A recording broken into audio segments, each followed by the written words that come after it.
Hello students, how are you all? I hope you all are fine. Today I am here with a story.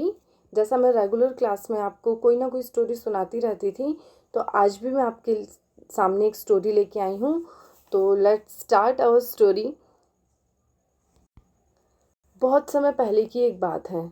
एक बार दो भाई एक rickshaw में travel कर रहे थे. तो थोड़ी दूर चलने के बाद में जब रिक्शा वाले भैया ने उन बच्चों से पूछा कि बच्चों तुम्हारे फैमिली मेम्बर्स क्या काम करते हैं, तो जैसे ही उन ड्राइवर भैया ने उन बच्चों का जवाब सुना, उसने अपनी गाड़ी रोकी और उन दोनों बच्चों को धक्का देके गाड़ी से बाहर निकाल दिया. अब इतनी धूप के अंदर दोनों बच्चे नंगे पैर वहाँ पर पैदल चलते चलते उन्हें प्यास लगने लगी. अब जिन लोगों से वो पानी मांग रहे थे, गांव के लोगों से, अब कोई भी लोग उन्हें पानी नहीं पिला रहा था. तो बच्चों को प्यास लगी तो उन्होंने गांव के एक कुएं के पास में रुककर पानी पीना चाहा. अब उनको वहाँ पानी पीते हुए देखकर सडन वहाँ के लोग आए और उनको डांट पीट कर वहाँ से भगा दिया. उन्हें वहाँ पर पानी नहीं पीने दिया. तो बच्चों, आपको पता है उनके साथ ऐसा क्यों किया गया? Just because they are belong to low caste family. वो जो बच्चे थे वो लो कास्ट फैमिली से बिलोंग करते थे, इसलिए उनके साथ में ऐसा किया गया. पहले के ज़माने में क्या होता था कि जो लो कास्ट फैमिली के लोग होते थे उनके साथ में भेदभाव किया जाता था, उनके साथ छुआछूत वाला बिहेव किया जाता था, उनके साथ कोई उठना बैठना पसंद नहीं करता था. इवन उनकी आवाज़ सुनना भी लोगों को पसंद नहीं होता था. उनको लगता था कि उनकी आवाज़ सुनने से भी हम लोगों के अंदर भी ये सब चीज़ें आ जाएगी, और उन्हें मंदिरों में नहीं जाने दिया जाता था. तो ये बात उस बच्चे को बहुत ज़्यादा फील हो गई. उसे बहुत ज़्यादा हर्ट हुआ कि लो कास्ट होने की वजह से हम लोगों के साथ ऐसा बिहेव किया जा रहा है. तो उस बच्चे ने अपने मन में ठान लिया कि इस सोसाइटी से मैं इस अनटचेबिलिटी को ख़त्म करके रहूँगा. तो इसके लिए उस बच्चे ने बहुत मन लगा के पढ़ाई करना शुरू कर दिया. हालांकि स्कूल में भी उस बच्चे के साथ में यही भेदभाव किया जाता था. जो स्कूल के अदर स्टूडेंट्स थे वो उस बच्चे के साथ नहीं बैठते थे, ना उसके साथ लंच शेयर करते थे. इवन क्लास में जो टीचर्स भी थे वो भी उसको अलग बिठा के रखते थे, बाकी बच्चों के साथ में नहीं बिठाते थे. बट उस बच्चे ने ठान लिया था कि कुछ भी हो जाओ, अब तो मुझे पढ़ना है और पढ़कर इस सोसाइटी से इस चीज़ को ख़त्म करना है. ये जो लो कास्ट लोगों के साथ में भेदभाव किया जाता है, मुझे उस चीज़ को ही ख़त्म करना है. और वो बच्चा अनटचेबल सोसाइटी का पहला बच्चा था इंडिया का जिसने कॉलेज एजुकेशन हासिल की. और जैसे जैसे टाइम निकलता गया, बड़ा होता गया, वही बच्चा डॉक्टर भीमराव अंबेडकर के नाम से जाना जाने लगा. और डॉक्टर भीमराव अंबेडकर ने उन लोगों के लिए फ़ाइट्स की जिन लोगों के साथ में ये अनटचेबिलिटी वाला बिहेव किया जाता था. उन्होंने जो चीज़ उनके साथ बचपन में हुई थी उसने उस चीज़ को ख़त्म करने के लिए काफ़ी फ़ाइट्स की थी, ताकि अदर पीपल्स के साथ में ये चीज़ फिर से नहीं हो सके. सो स्टूडेंट्स, मैंने आपको ये स्टोरी क्यों सुनाई? Because our next chapter is related with this topic. So our next chapter is dignity of labor. आज हम इस चैप्टर में dignity of labor के बारे में पढ़ेंगे. In this chapter we will learn about importance of helpers. जो हमारे helpers होते हैं उनकी क्या importance होती है उसके बारे में पढ़ेंगे. All occupations have deserve same respect and dignity. जो भी occupation होता है वो same respect और dignity रखते हैं. Raised voice against untouchability. Untouchability के अगेंस्ट जो आवाज़ उठाई जाती है, आज हम इस चैप्टर में उसके बारे में पढ़ेंगे. Importance of helpers. There are many people who help us to lead a comfortable life through their work. हमारी लाइफ में कुछ लोग ऐसे होते हैं जो हमारी लाइफ को काफ़ी इजी करने के लिए हमारी हेल्प करते हैं. फॉर एग्ज़ाम्पल, कुछ घरों में काम वाली बाई आती हैं, कई घरों में ड्राइवर भी होते हैं और गार्डनर होता है. तो ये सारे लोग ऐसे होते हैं जो हमारी डेली रूटीन की लाइफ में हमारी हेल्प करके हमारी लाइफ को इजी वे कर देते हैं. Some works as sweeper, cleaning roads and washroom, while some work as house helps. कुछ लोग ऐसे होते हैं जो स्वीपर्स का काम करते हैं, रोड क्लीन, वॉशरूम क्लीन करने का काम करते हैं. ऑक्यूपेशन किसी भी टाइप का हो सकता है बेटा. ऑक्यूपेशन क्या होता है? Any work done to earn money is called occupation. ऐसा कोई भी काम जिसे हम पैसे कमाने के लिए करते हैं उसे हम कहते हैं ऑक्यूपेशन.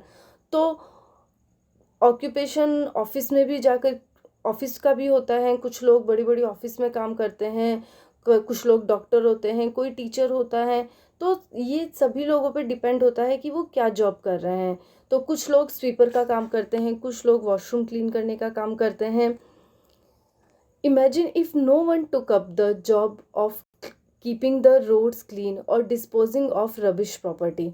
जस्ट इमेजिन, अगर ये जो हमारे डेली रूटीन में हमारी हेल्प करने वाले लोग होते हैं, अगर ये इस जॉब को नहीं करेंगे तो क्या होगा। ये लोग अगर इस जॉब को करने से मना कर देते हैं तो क्या होगा। हमारे चारों तरफ कचरा रहेगा, हमें गंदगी में रहना पड़ेगा, हमारे वॉशरूम्स क्लीन नहीं होंगे, जो हमारी रोड है वो क्लीन नहीं होंगी, चारों तरफ गार्बेज रहेगा। तो इस वजह से हमें ये जो वर्क करने वाले लोग होते हैं उनकी रिस्पेक्ट करनी चाहिए।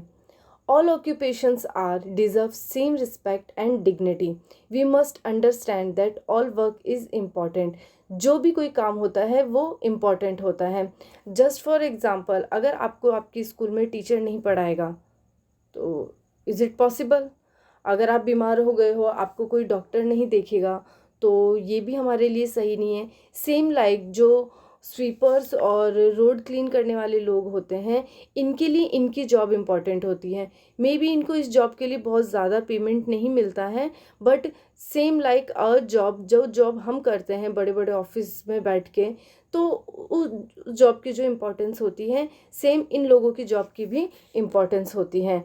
Livelihood earn through honest and hard work. हम जीने के लिए जो भी काम करते हैं, अगर हम उसे ऑनेस्टी के साथ में और कड़ी मेहनत के साथ में करते हैं, तो वो सभी वर्क जो होते हैं वो सारे वर्क रिस्पेक्टफुल वर्क होते हैं। Raised voice against untouchability. Untouchability के अगेंस्ट काफ़ी लोगों ने अपनी आवाज़ उठाई थी। Earlier in our society some people with so called impure professions.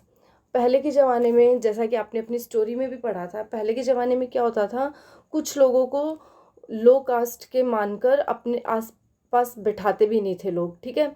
उनके साथ बात करना लोगों को पसंद नहीं था, उनके साथ उठना बैठना लोगों को पसंद नहीं था।